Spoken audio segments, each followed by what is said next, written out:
Good morning. So I got up really early this morning and I was real quiet because I didn't want to wake up the mosquitoes, but it didn't work. So the first 3 days of this trip, I didn't have hardly a bug. So there must have been a hatch yesterday, because last night to get into my tent, it was what I call a quickie. I set it up, threw everything in, climbed in, zipped it up, and then started killing whoever came in with me. And that's something to consider, especially if you're new at backpacking and you're thinking tarping it.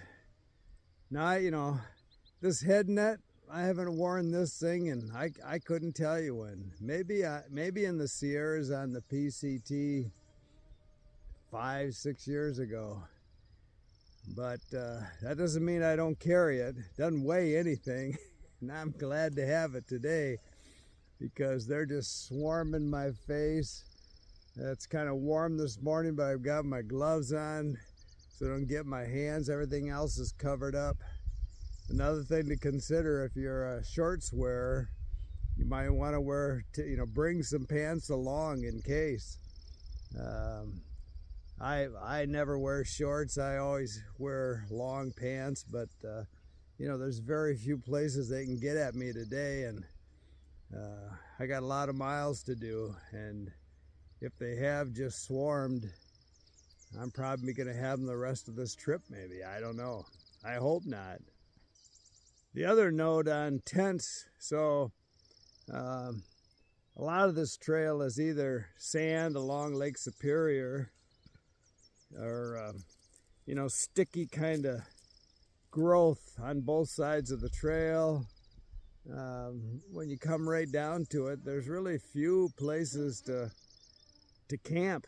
I mean, to set up a tent site. And another reason to have a small postage stamp size footprint for your tent, so this trail doesn't get a ton of use. The only people I've seen in 2 days were the people that maintain the trail. And so for the last 2 nights, I've slept right in the trail and just found a wide enough spot so I'm not, poking holes in my tent floor with this sticky stuff. And, for me, you've heard me talk about that Hillybergine, and it's like the perfect tent for me. It's, just big enough. It's like my little cave. I can get everything in there, zip it up. There was a bazillion mosquitoes in my vestibule against my screen last night, but they couldn't get at me. And my vestibule's all on one side, so I get as much square footage out there as I want, which basically is my boots and some water bottles, and my pee bottles sit out there. But you gotta think about a few things when you buy a tent, the footprint being number one in lots of areas. The way I hike, I hike till dark, and then I start looking for a place maybe a half hour before the sun's gonna set. And I don't always have the best option, so the smaller the better. But I still want full protection.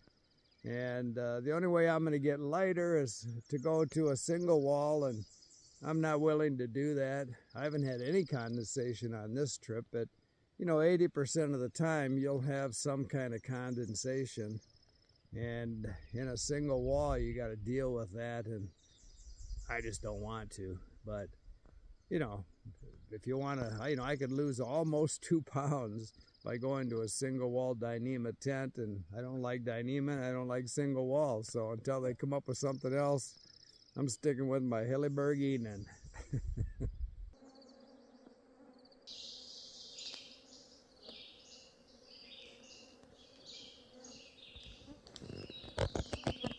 deal with it.